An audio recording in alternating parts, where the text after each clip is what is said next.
1000 BC. अब आ जाएंगे हम लोग 1000 बीसी के बाद। ठीक है, ध्यान रखना है ये जो बीसी और एडी वाला जो कॉन्सेप्ट है इसको देख लेना। ठीक है, पहली क्लास में बताया हूँ, जो फर्स्ट क्लास लिया था यूट्यूब में, प्ले लिस्ट बना हुआ है, उसको थोड़ा देखना।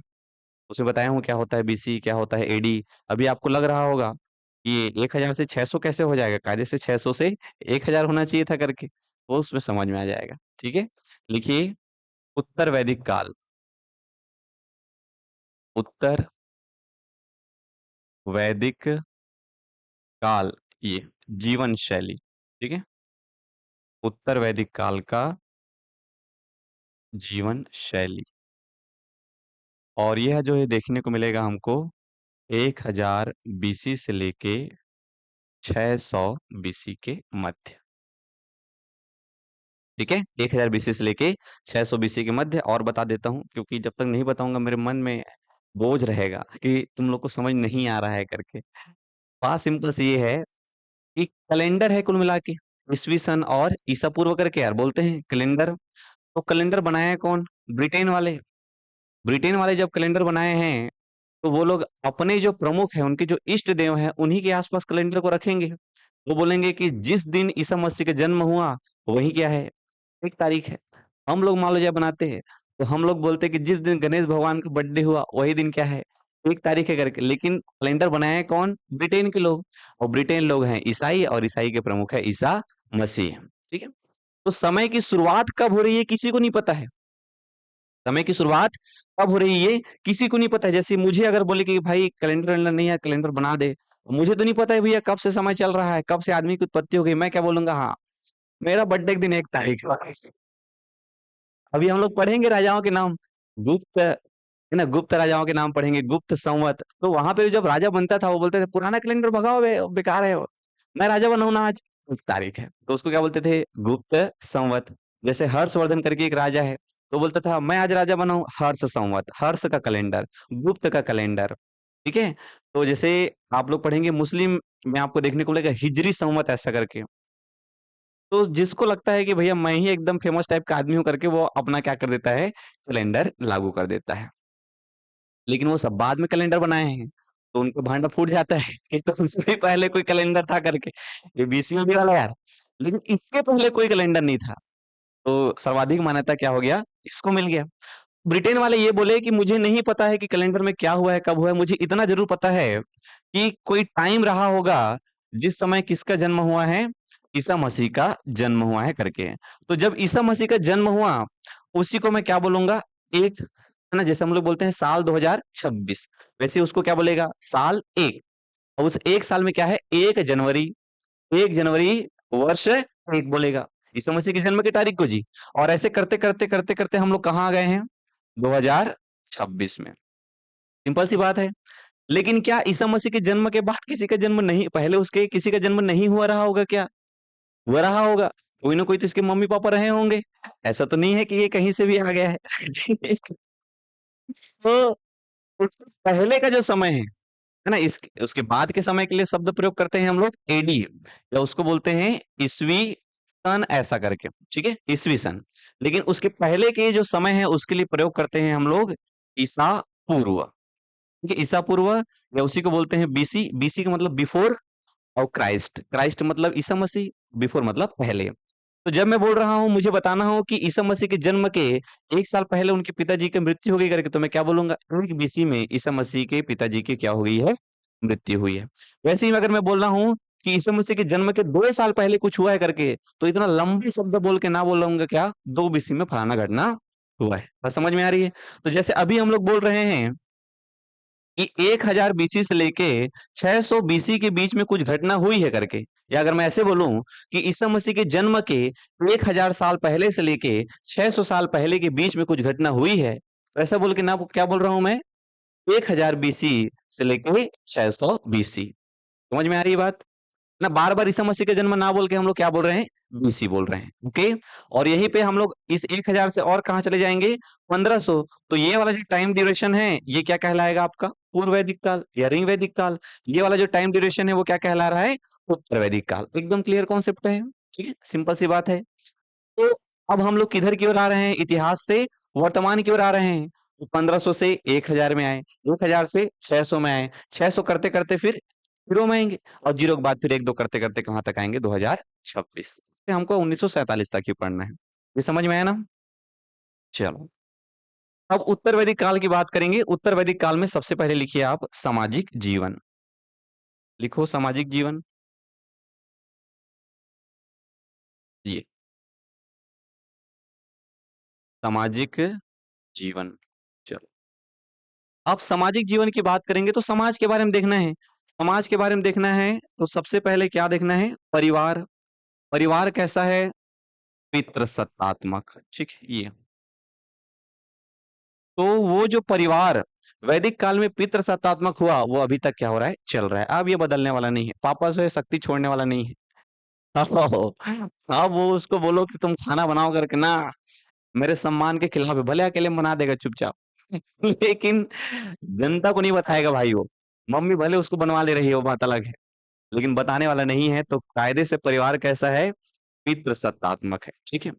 सभ्यता, सभ्यता अभी भी कैसी है, ग्रामीण सभ्यता है, ठीक है।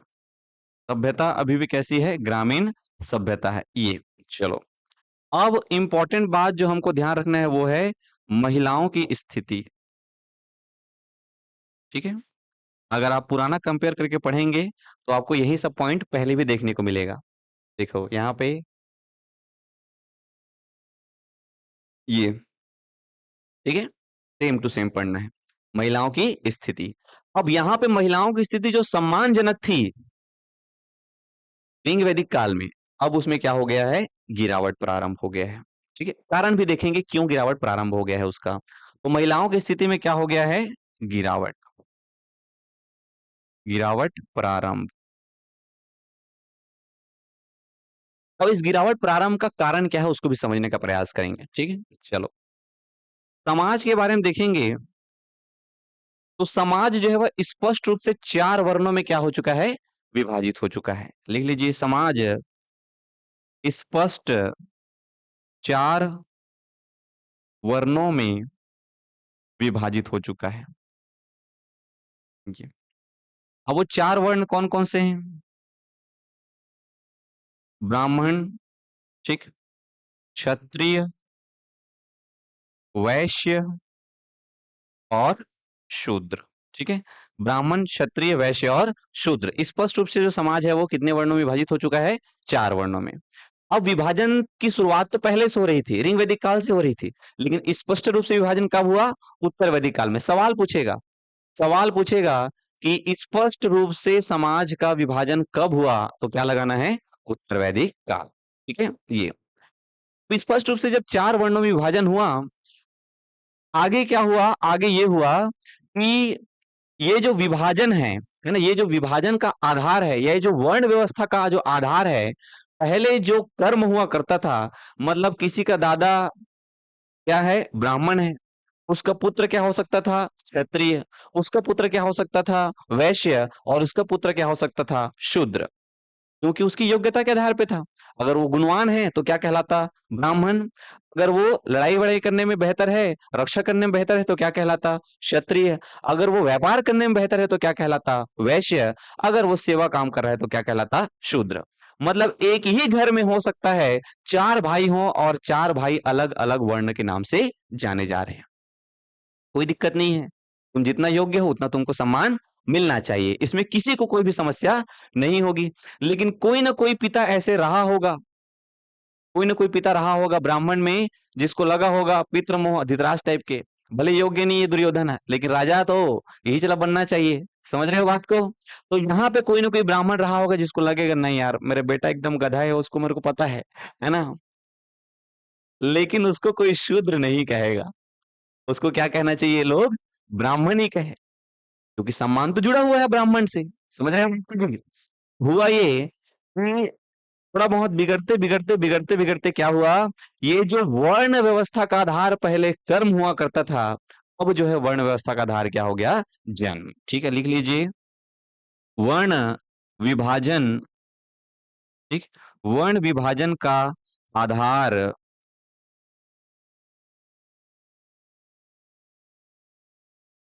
जन्म हो गया। अब यहां से पूरा खेल बदल जाएगा। वर्ण विभाजन का आधार क्या हो गया? जन्म।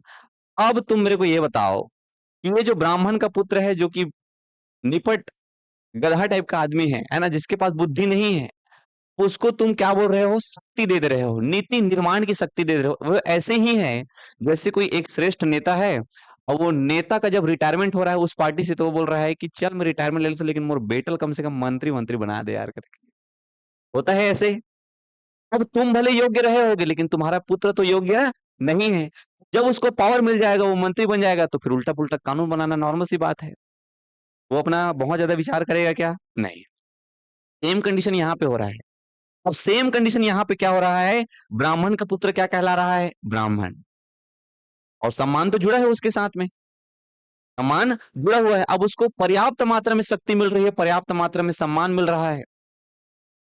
अब समाज में जो अमूल चूक बदलाव करना है, वो पुराने मान्यता के अनुसार कौन करते थे? ब्राह्मण। क्योंकि योग्यता उन्हीं के पास ऐसा माना जाता था।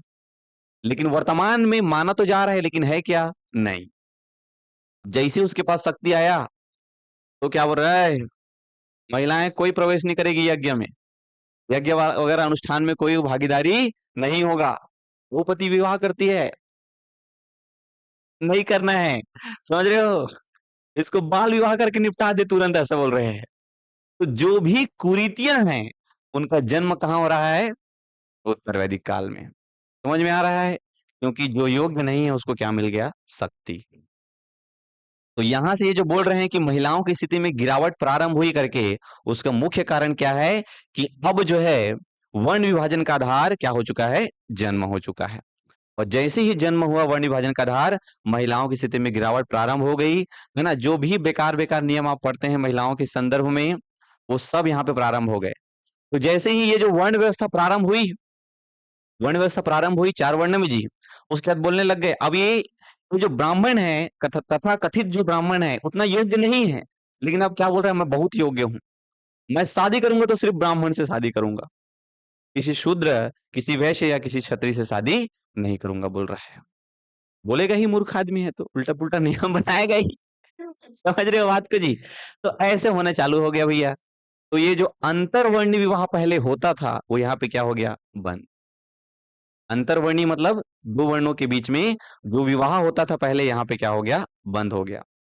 ठीक है, लिख लीजिए। तो वर्ण विभाजन जैसे ही हुआ जन्म के आधार पे, तो यहाँ पे महिलाओं की स्थिति को पहले लिख देते हैं। ठीक है, महिलाओं की स्थिति में क्या हो गया? गिरावट प्रारंभ हो गया।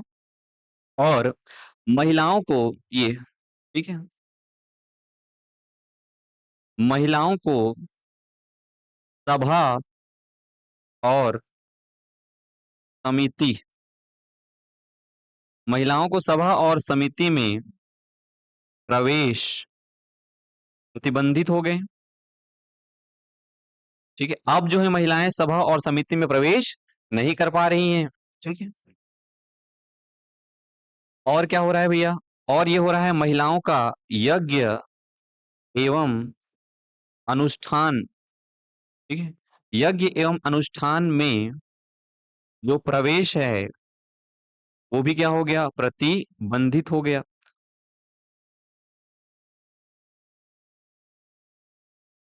प्रतिबंधित हो गया। ठीक है, तो जब उसको तुम यज्ञ एवं अनुष्ठान में प्रतिबंधित कर रहे हो, सभा एवं समिति में प्रतिबंधित कर रहे हो, या इसको और थोड़ा सा अगर डीप जाए हम लोग सोचने की दृष्टि से, तो मैं ये कह सकता हूं कि शुरुआत में महिलाओं के एजुकेशन पे ही क्या लग गया? रोक लग गया। और जब एजुकेशन पे, सोच के देखो, एक जनरेशन में तुमने महिला को नहीं पढ़ाया, एक जनरेशन में महिला को नहीं पढ़ाया, इसी जनरेशन में जैसे हम लोग मान के चलते हैं कि आप लोग बहुत योग्य हो, पढ़ने लायक हो, मुझे पता है आप योग्य हो करके, मैंने बोला नहीं पढ़ाना है, आप में योग्यता थी, आप नहीं पढ़े। जनरेशन चेंज हो रहा है।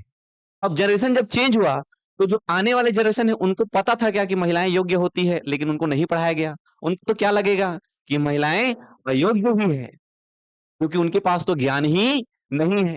भाई पढ़े ही नहीं है तो ज्ञान कहाँ से आएगा? और पढ़ने तुमको नहीं दिया है गया है। समझ रहे हो? तो शुरुआत वाले जनरेशन में सच्चाई थी, लेकिन जैसे जैसे जनरेशन आगे बढ़ता गया, तो उन लोगों को लगने ही ये लग गया कि महिलाएं के पास ज्ञान होता ही नहीं है। जिनके पास ज्ञान नहीं है, उसको सभा और समिति में नहीं बुलाएंगे, उसको यज्ञ और अनुष्ठान में भागीदारी नहीं देंगे, उनका उपनयन संस्कार नहीं हो रहा है अब। इस प्रकार की घटनाएं, मतलब शुरुआत थोड़ा सा करना रहता है आपको, फिर लोग उसको ऑटोमेटिक ले जाते हैं, है कि नहीं? बुरी चीजों को आराम से, चल मैं कंटिन्यू करता हूँ, तुम ढक्कन खोलो, बाकी मैं लाता हूँ सामान। हाँ, क्या चखना, क्या डिस्पोजल, ऐसा करके वाला बात। तो महिलाओं की सभा और समिति में प्रवेश प्रतिबंधित हो गए, यज्ञ और अनुष्ठान में प्रतिबंधित हो गए, ठीक है जी। अंतरवर्णी विवाह लिख लीजिए, अंतरवर्णीय, ठीक है ये, अंतरवर्णीय विवाह प्रतिबंधित, ठीक है। अंतरवर्णी जो विवाह है वो प्रतिबंधित हो गए, ऐसा करके आपको ध्यान रखना है, ठीक है ये। और क्या हो रहा है भैया, अंतरवर्णी विवाह हो गए, यहीं पे गोत्र व्यवस्था का प्रारंभ हो गया, ठीक है, गोत्र व्यवस्था प्रारंभ हो गए। सगोत्री जो विवाह है वो सब प्रतिबंधित हो गए, लिख लीजिए गोत्र व्यवस्था प्रारंभ करके ये, ठीक है। गोत्र जो व्यवस्था है वो यहीं पे प्रारंभ हो गया। वही सिंपल सी बात है, जो भी उल जलूल काम हुआ है सब काम हुआ है उत्तर वैदिक काल में, ठीक है। तो गोत्र व्यवस्था प्रारंभ हो गए, फिर बोल रहे हैं अरे बहिनी है भाई है नहीं करना है शादी, ठीक है। तो सगोत्रीय विवाह वर्जित, ठीक है। सगोत्री विवाह कैसे हो गए, वर्जित हो गए, ये आपको ध्यान रखना है। चार आश्रम का कॉन्सेप्ट आ गया, चार आश्रम की संकल्पना,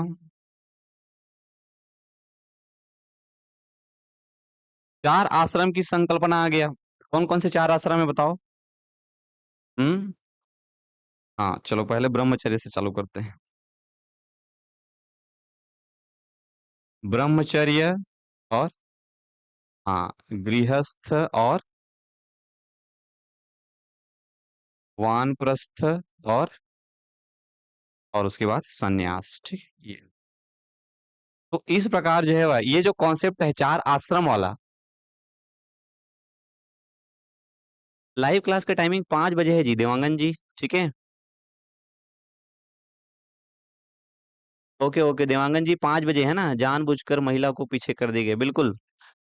अब यहाँ से आपको समझ में आएगा जब मम्मी बोलेगी कि जब आप किसी चीज का विरोध करते हैं घर में और मम्मियाँ बोलती है कि पूर्वज चलत आज बेटा माने लगी तो ऐसा करके, तो पूर्वज के मैं बता दू तो कभी आप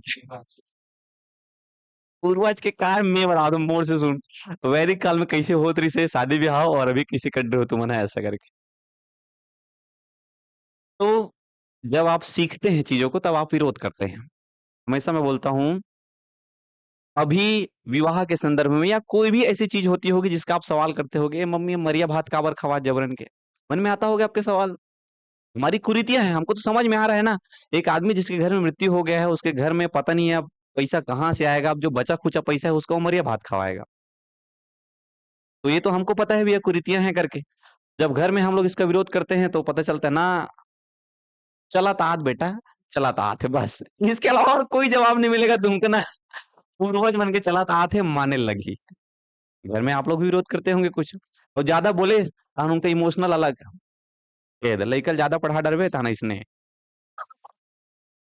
आओ, उसके बाद फिर तुम्हारे अंदर क्या होता है, थोड़ा गिल्टी महसूस होता है, जबरन जवान लड़ा दिया यार मम्मी लोग से, और मेरे को पढ़ाई लिखाई इमोशनल डैमेज। तो इस प्रकार की चीजें देखने को मिलती है।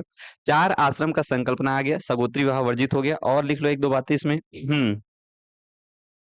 और चार पुरुषार्थ, ठीक है, चार पुरुषार्थ का कॉन्सेप्ट आ गया यहीं पे, लिख लो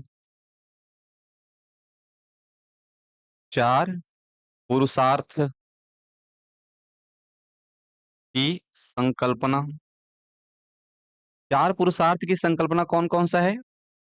धर्म, अर्थ, काम और मोक्ष, ठीक है। आप महसूस करेंगे कि इंसान को बहुत ज्यादा अच्छा बनने की जरूरत नहीं है, तुम इंसान ही बने रहो, बहुत ज्यादा एक्स्ट्रा काम करने की जरूरत नहीं है, बहुत ज्यादा तुमको मोक्ष वोक्ष की आवश्यकता नहीं है भाई, तुम चुपचाप अपना काम करो, किसी को परेशान मत करो, उतना ही काफी है तुम्हारे लिए। तुम काहे मोक्ष वोक्ष के चक्कर में पड़े हुए हैं? कौन सा तुमको धार्मिक काम करना है, कौन सा तुमको पैसा इकट्ठा करना है, कौन सा तुमको अपनी इच्छाओं पे नियंत्रण करना है, या कौन सा तुमको बिल्कुल मोक्ष की प्राप्ति करनी है? सामान्य इंसान बन के भी जीवन आराम से खुशी-खुशी प्रेम व्यवहार से जिया जा सकता है। चीज़ों को क्या कर देते हैं हम लोग, कॉम्प्लेक्स कर देते हैं, मर्ज़ी एकदम खुद ही बिगाड़ देते हैं। समाज हम ही लोग बनाए हैं और अब घर-घर में समाज के विद्रोही निकल रहे हैं। मैं ही नहीं रहा हूँ समाज में, मीटिंग में नहीं जाओ, दे ₹100 दे के हाथ थान में। मीटिंग का यार, आदमी इतना बिज़ी हो गया भाई, कहाँ से मीटिंग में जा पाएगा वो? 4 पुरुषार्थ धर्म, अर्थ, काम और मोक्ष। तो सबके लिए 25-25 साल डिसाइड कर दिया गया था। अच्छा इधर वाला है 25 साल वाला ये। ब्रह्मचर्य, गृहस्थ, वानप्रस्थ और सन्यास, ठीक है? और ये किसी जीवन में किसी व्यक्ति के लिए कहा गया है कि सबसे जो तुमको धर्म मतलब ज्ञान, है ना? उस समय धर्म का मतलब क्या है? ज्ञान। ज्ञान का अर्जन करना है और ज्ञान से तुमको पैसा मिल ही जाएगा, ऐसा वाली बात है। उसके बाद काम, काम मतलब इच्छाओं की पूर्ति कर लेना है अपने जो भी इच्छाएँ हैं उसको, और मोक्ष उसके बाद फिर सब छोड़-छाड़ के जय बजरंगबली ऐसा करके निकल जाना है। तो ये थो कुछ-कुछ जो है वो कॉन्सेप्ट आपको ध्यान में रखने हैं। गोत्रवश अच्छा, यहाँ पे और लिख लीजिए, महिलाओं की स्थिति में गिरावट तो हुई, है ना? गिरावट प्रारंभ हो गया। अब उनका मतलब जो भी बेकार काम तुम सोच सकते हो, वो सब यहाँ पे लिख देना है महिलाओं के बारे में, ठीक है? जो भी हो रहा है वो सब यहीं पे चालू हुआ है, ओके? और ध्यान रखना है आपको, शूद्रों के लिए सबसे उस समय नीच जो तथाकथित लो कैटेगरी की जाति थी उसको क्या बोल रहे हैं? शूद्र। तो शूद्रों का जो कंपेयर है अब किससे किया जा रहा है? महिलाओं से किया जा रहा है। शूद्रों का जो कंपेयर है किससे किया जा रहा है? महिलाओं से किया जा रहा है। समस्या यही नहीं है सर कि पुरुष महिलाओं को आगे बढ़ने नहीं दे रहे हैं, बल्कि समस्या ये है कि औरत ही औरत का दुश्मन है। ये बात तो बिल्कुल सत्य है। मेरी सास बहुत नियम करती है, करवाती भी है, सब परेशान हो जाते हैं। यही तो बात है, अब हमको घर रहना तो घर में ही है। कितना विद्रोह करोगे? रहना तो घर में ही है। मैं सोचता हूँ पुराने समय के बारे में तो अक्सर मुझे 2 व्यक्ति तो बहुत अच्छे से ध्यान में आते हैं कि ईश्वर चंद्र विद्यासागर, ठीक है? और सती प्रथा वाले जो हैं, विधवा पुनर्विवाह वाले हैं। सोच के देखो कितना ही विरोध झेलना पड़ा होगा उन लोगों को यार, जब वो बोला होगा कि सती प्रथा बंद करना अच्छी चीज़ नहीं है करके। और सोच के देखो उस समय का समाज कितना अजीब रहा होगा जो इस बात को एकदम खुलेआम सपोर्ट कर रहा है कि अगर किसी व्यक्ति का मृत्यु हो गया है तो उसकी पत्नी को भैया साथ-साथ में जला दो। नहीं, हमारे लिए तो अभी सोचना ही अजीब है ये। हम लोग को सोच के ही अजीब लग जा रहा है, अपने आप में थोड़ा घृणा महसूस हो जा रहा है। उस समय वो लोग बहुत गर्व से करते थे उस बात को। और नो डाउट उसमें भी कुछ महिलाएँ रही होंगी जो बोल रही होंगी, हाँ, मैं मर हूँ जात हूँ मैं। क्योंकि सपोर्ट एक साइड से तो नहीं होगा। सारी महिलाएँ विरोध करती, तो पुरुष उसको दबा पाते क्या? नहीं।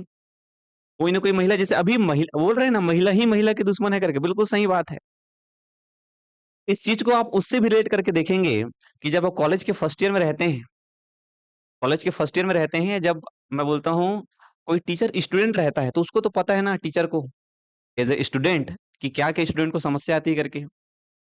तो वो टीचर बनने के बाद क्यों भूल जाता है इस बात को? होता है अक्सर, है ना? हम लोग भई जैसे अभी आप लोग एज़ अ स्टूडेंट हो, आपको पता है कि एक एज़ स्टूडेंट क्या समस्या आता है करके। अब आप लोग भविष्य में टीचर बनेंगे, है ना? तो आपको पता होना चाहिए कि यार ये समस्या आता है बच्चे को और मेरे बच्चे को ये समस्या नहीं आना चाहिए, तभी तो आप एक बेहतर टीचर बन पाएँगे। आप अभी अपने टीचर से नाराज़ हैं कि टीचर टाइम पे नहीं आता है, क्लास नहीं लेता है, स्कूल की बात करें या कोचिंग की बात करें, जैसा भी रहता है कुछ न कुछ। तो कम से कम हम में तो ये चीज़ें सही होनी चाहिए कि हाँ, हमारी जब टाइम आएगा तो हम बदलाव करेंगे करके। हुँ। तो ये 4 पुरुषार्थ वाला जो कॉन्सेप्ट था, ठीक है? यहीं पे ध्यान रखना है।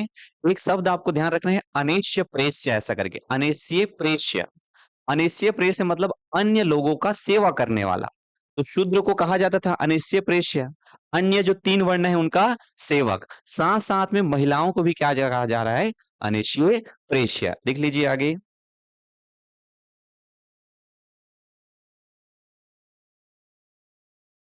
महिलाओं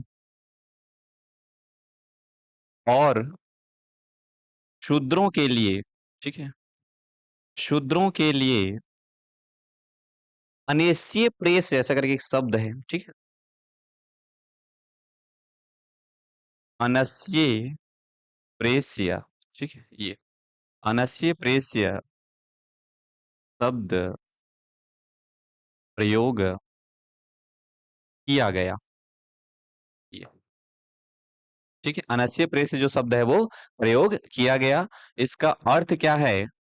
तो अर्थ है अन्य तीन वर्णों का सेवक।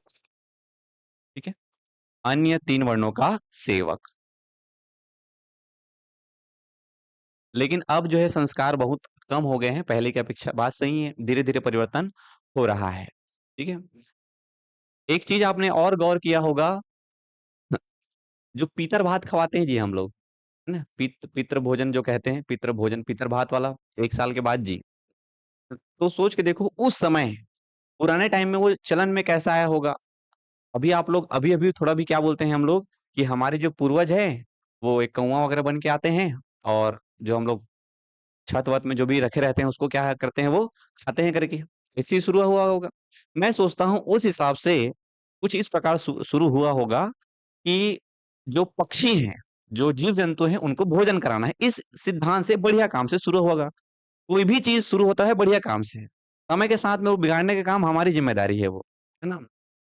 बहुत सारी रीतियां भी देखेंगे आप, उसमें वो कौवा को खिलाना तो छोड़ दिए हैं, वो कौन कौन सा गांव देहात के आदमी, कौन कौन सा रिश्तेदार है, कौन कौन सा दोस्त यार है, आओ बे पार्टी हो रहा है ऐसे ही। अब वो भगवान जाने जानवरों को खिलाते हैं कि नहीं खिलाते करके, शुरू हो रहा होगा जानवरों को खिलाने से, और बिगड़ते बिगड़ते बिगड़ते बिगड़ते वो आदमी तक आ गया है, वो आदमी को खिलाए जा रहे हैं। आप लोग सोच के देखो, शादी वगैरह में, शादी वगैरह के जब मैं सोचता हूँ कभी कभी, तो मेरे को लगता है दो जने का शादी हो रहा है। ठीक है, शादी हो रहा है, बधाई के पात्र कौन है? वो दोनों। उनसे मिलो, हाथ मिलाओ, उनको गिफ्ट दो, और उनके घर में खाओ, क्योंकि तुम गए हो तो खाने के टाइम में तुमको खाना मिलना चाहिए। वापस आ जाओ, क्या दुख की बात है तुमको लुगड़ा नहीं मिला है? क्या तुम ये उम्मीद करके जा रहे हो कि रिटर्न गिफ्ट तो मुझे लुगड़ा मिलेगा करके? कोई सेंस है इस बात का? सोच के देखो, तुमको किस बात का वापस में लुगड़ा मिलना चाहिए या रिटर्न गिफ्ट मिलना चाहिए? तुम तो ऐसा कोई काम नहीं किए हो भैया जिससे तुमको मिलना चाहिए। तुम बढ़िया गए हो यार, वहां पे एंजॉय करने के लिए गए हो, एंजॉय करो, खाओ पियो, घर वापस आ जाओ। साड़ी वाड़ी देने का क्या प्रथा है, कुछ समझ में नहीं आता है। ऐसे ही हुआ, सब नाराज हैं, बोला बढ़िया वाला साड़ी दीस बोला बढ़िया वाला साड़ी नहीं दीस, ऐसा करके। तो ये सारी चीजों के बारे में आपके मन में भी सवाल आता होगा, सोचिए इसके बारे में, कभी घर में पूछिए, क्योंकि भैया सारा जो बदलाव करने की जिम्मेदारी बाकी लोगों की थोड़ी है यार, कोई तो हमारा भी है। हम्म, है ना। तो जो लॉजिकल बात है उसके ऊपर चर्चा होनी चाहिए। तभी तो हम लोग लगेंगे कि थोड़ा बहुत पढ़े लिखे हैं, जान रहे हैं चीजों को। इतिहास पढ़ने का सबसे अच्छा यही फायदा है आपको, कि समझ में आता है कि समाज कैसे कैसे बदल रहा है, और निश्चित रूप से समाज कैसा है, परिवर्तनशील है। और जो समाज परिवर्तनशील नहीं है उसका विनाश निश्चित है, क्योंकि जब चीजें बहुत ज्यादा कठोर हो जाती है। आप इतिहास में एक थ्योरी पढ़ेंगे, सेफ्टी वाल का सिद्धांत ऐसा करके, ब्रिटिश का था सेफ्टी वाल का सिद्धांत। कुकर में जैसे, कुकर में एक छोटा सा जो गैस निकलता है ना, उसके साइड में, सीटी के साइड में एक छोटा सा और होल रहता है, जिसमें किसी रबड़ वगैरह को पिघला के अच्छे से टाइट करके बंद किए रहते हैं। तो वो इसलिए लगाया गया है कि कभी सीटी ब्लॉक हो जाए, तो जो कुकर के अंदर में टेम्परेचर है या जो दाब है, उससे वो जो रबर चिपका हुआ है उस छेद में, वो पिघल जाए और वहां से गैस निकल जाए, कुकर मत फटे। सेफ्टी वाल का थ्योरी कहते हैं इसको, ब्रिटिश में और पढ़ेंगे आगे। तो ये मैं ये बताना चाहता हूँ कि ऐसे छोटे-छोटे जो चीज़ें रहती हैं, वो क्या करती है, प्रेशर को रिलीज़ करती है। तुम उसको बिल्कुल ब्लॉक कर दिए। जैसे समाज में भी अगर कुछ तुम नियम बदल रहे हो, धीरे-धीरे, धीरे-धीरे बदल रहे हो, तो चीज़ें स्मूथली चल रही है। लेकिन तुम एकदम बदलाव के विरोध में आ गए। ये रहते हैं, नहीं बदलना है, कुछ भी नहीं बदलना है। तुमको आना है मतलब आना है मीटिंग में, ये करना है मतलब ऐसा करना है करके। तो आदमी कब तक झेलेगा? एक टाइम के बाद फिर विरोध होगा, और वो फिर संरचना ही टूट जाएगी। ठीक है? हुँ। एक साड़ी का नाम मिलना, परिवार में महाभारत बोल रहे हैं। तो ये आपको देखने को मिल रहा है सामाजिक जीवन में। चलिए नेक्स्ट लिखिए, आर्थिक जीवन। ठीक है, सामाजिक जीवन के बाद आर्थिक जीवन। उत्तर वैदिक काल में पैसा कैसे चल रहा है उसको देखते हैं। आर्थिक जीवन।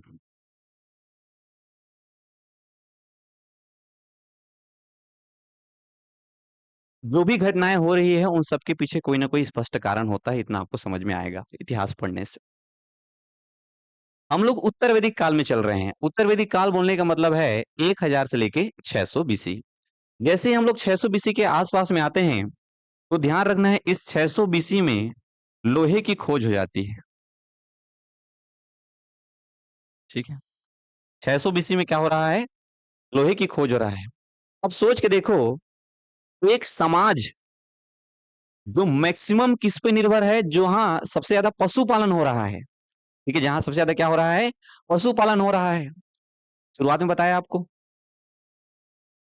चीजों को कनेक्ट करो तब आपके दिमाग का बत्ती जलेगा, नहीं तो खत्म है। रिंग वैदिक काल में ज्यादा क्या हो रहा है? पशुपालन। समय के साथ हमको किस में शिफ्ट होना है? कृषि में। लेकिन कुछ न कुछ तो होना चाहिए यहाँ पे, जिससे कि पशुपालन की मात्रा कम हो और कृषि की मात्रा बढ़े। कृषि के प्रोसेस में जाओगे तो कृषि के लिए क्या करना पड़ेगा? पहले जुताई करनी पड़ेगी।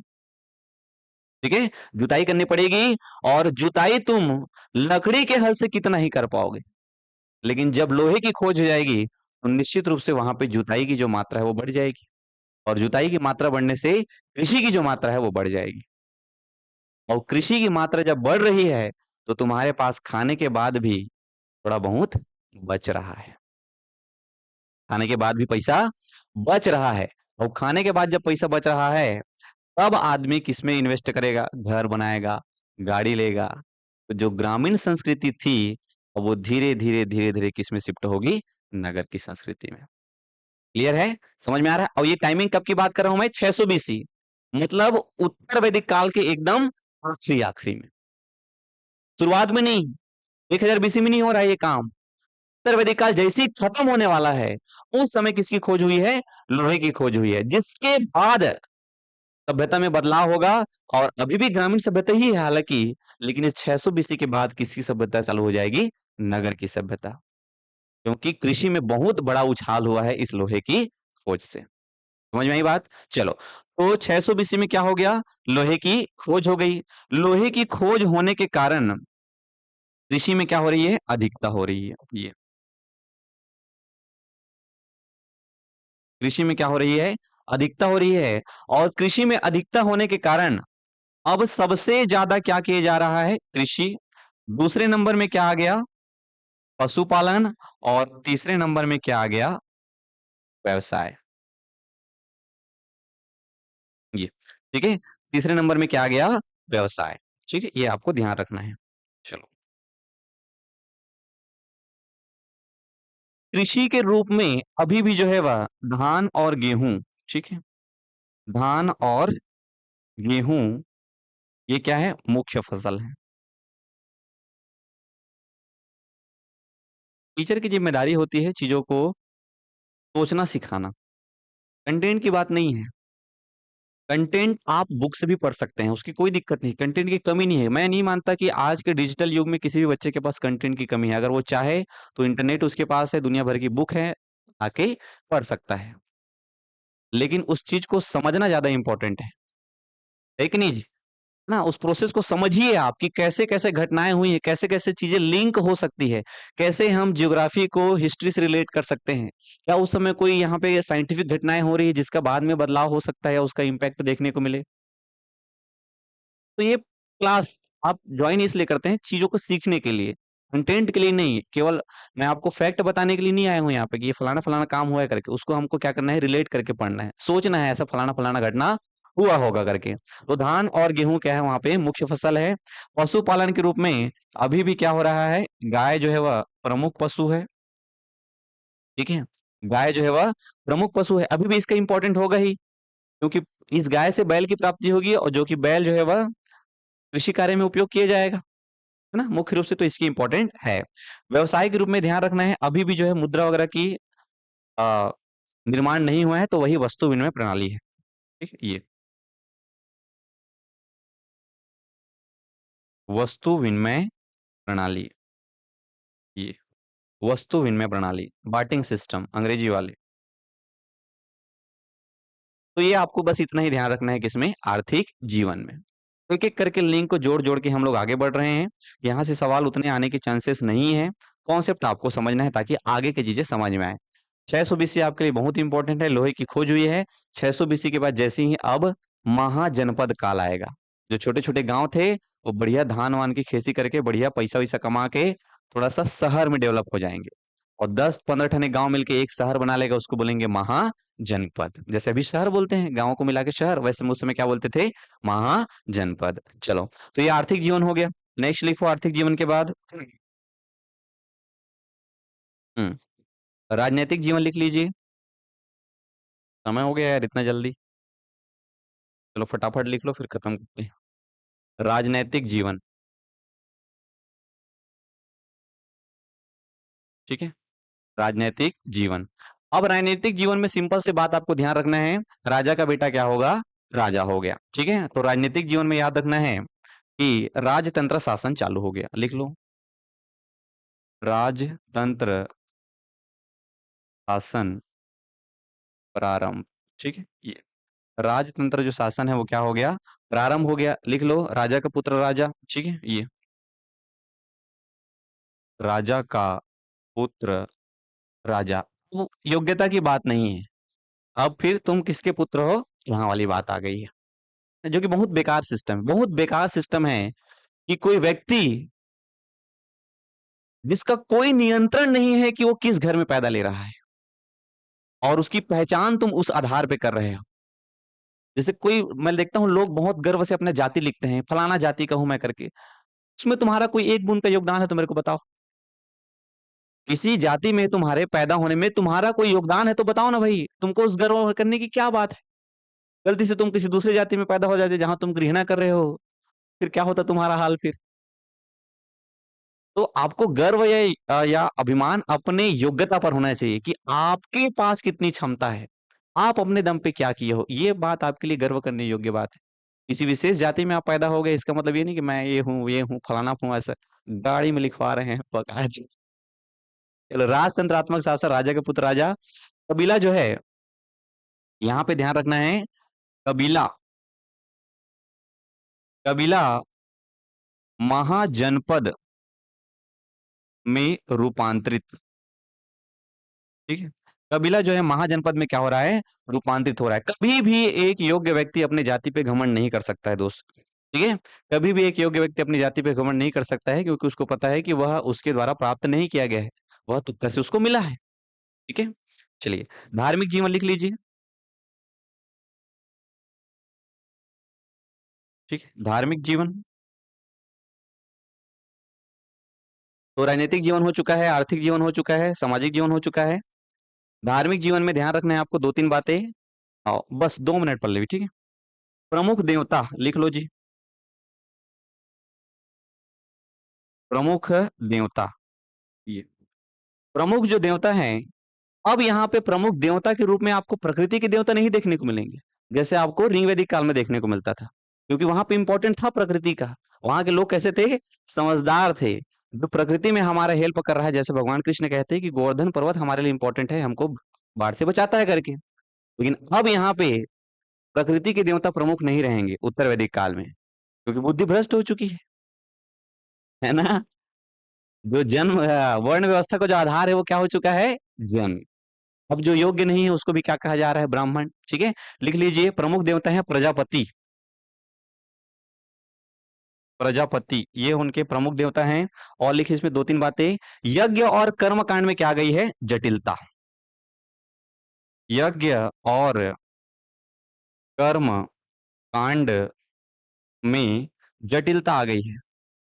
ऐसा नहीं है यज्ञ और कर्म कांड ऋग वैदिक काल में नहीं होते थे, लेकिन एकदम जटिल नहीं था। ऐसा नहीं था कि आमा की लकड़ी सावन पुन में डालना है तभी काम बनी, पल कभी डाल दोगे तब भी काम चल जाएगा।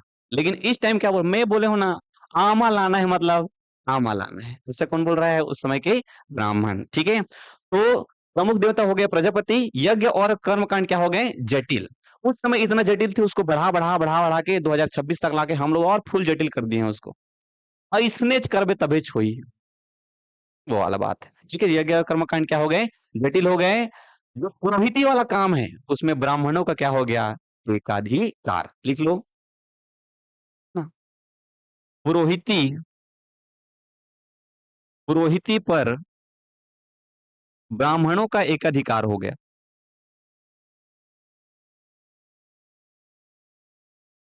अभी अभी अभी अभी आपको देखने को मिलता होगा कि कोई साहू है, कोई तेली है, कोई कलार है, कोई केवट है, वो जो है वह सीख जाता है पंडित वाला काम और कर लेता है और समाज उसको स्वीकार कर रहा है। लेकिन बहुत सारे ऐसे भी लोग होंगे जो स्वयं अगर ब्राह्मण हो तो बोल अरे तेली कलार से मत करवा रहे पूजा पाठ, मैं यहाँ हूँ पूजा करे वाला, ऐसा बोलते हैं, मैं सुना हो बोलते हुए।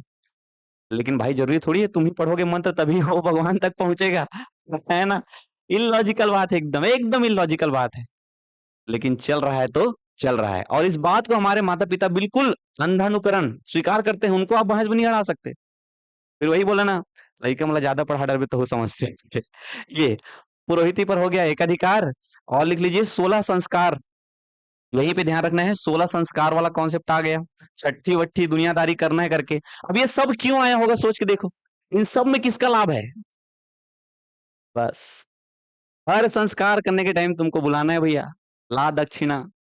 तो ये सब जो कॉन्सेप्ट है वो आया ही क्यों है, क्योंकि जो वर्ण विभाजन का आधार क्या हो चुका है, जन्म, बिगड़ा वहीं से है, बिगड़ा वहीं से है। ये सब हो गया पशु बलि वाली से, बलि वाली दुनियादारी, जो भी तुमको आएगा ना बेकार काम लगेगा अंतरात्मा में, सब कहाँ है? उत्तर वैदिक काल। चलो, भूमिदान, अच्छा, सोना, गाय, वस्त्र, ये सब ब्राह्मणों को दान में दिया जाता था। हो गया ना? और लिख लो, दान के रूप में सोना, वस्त्र और गाय। ठीक है, सोना, वस्त्र और गाय जो है दान के रूप में दिया जाता था ब्राह्मणों को, लेकिन अभी तक भूमि दान का उल्लेख नहीं है। चलो, तो इतना था हमारे वैदिक, उत्तर वैदिक काल में। ठीक है? कल इसके बारे में आगे देखेंगे, थोड़ा सा और बचा हुआ है, फिर महाजनपद। ठीक है, चलिए, थैंक यू सो मच।